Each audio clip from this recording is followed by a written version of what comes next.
영구 동토층은 바이러스의 저장고로도 불립니다. 그 저장고의 문이 열리는 그날은 정말 오고 있는 것인가?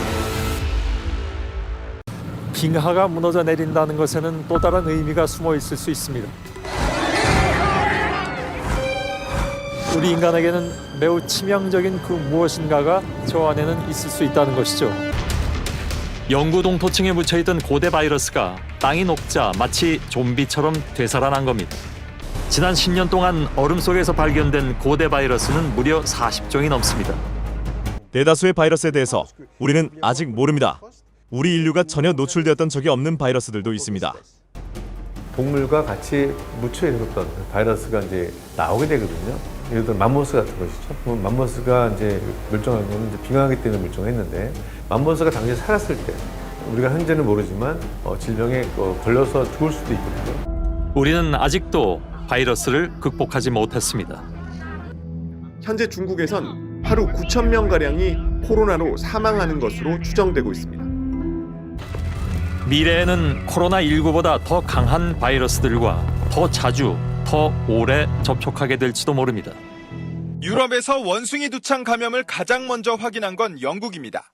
지난 7일 나온 첫 환자는 최근 나이지리아 여행을 다녀왔다가 감염된 것으로 추정됩니다.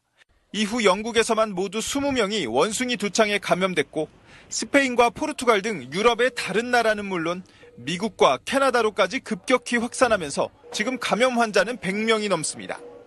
유럽과 미국을 중심으로 엠폭스가 한창 퍼지던 지난해 6월, 국내에서도 첫 확진자가 나왔습니다. 국내에서도 원숭이 두창 첫 환자가 발생하였습니다. 그로부터 10달 뒤 처음으로 지역사회 감염 가능성이 제기됐습니다. 산 넘어 산입니다. 치명률이 최고 6%에 달하는 원숭이 두창이 15개국으로 퍼졌습니다. 이 방역당국은 기존 천연두 백신으로도 원숭이 두창을 어느 선까지는 예방할 수 있는 만큼 국내 유입 시 천연두 백신을 활용한다는 방침입니다. 2022년 5월 7일부로 전 세계적으로 발생한 원숭이 두창 바이러스 확산 사태 현황입니다. 현재 2024년 6월 미국 질병청 CDC 공식 자료에 의하면 약 10만 명에 이르는 감염자가 전 세계에 분포해 있습니다. 이 바이러스는 천연두와 같은 오르토폭스 바이러스 속에 해당하는 바이러스입니다.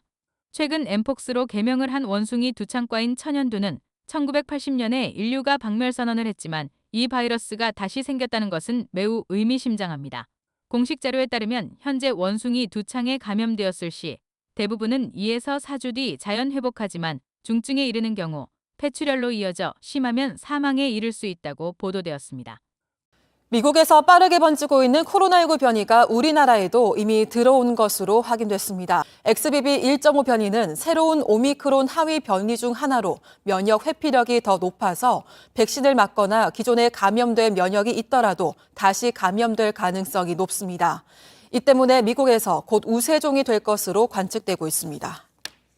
미국을 중심으로 빠르게 확산하고 있는 코로나19 피롤라 변이의 국내 확진자가 처음 나왔습니다.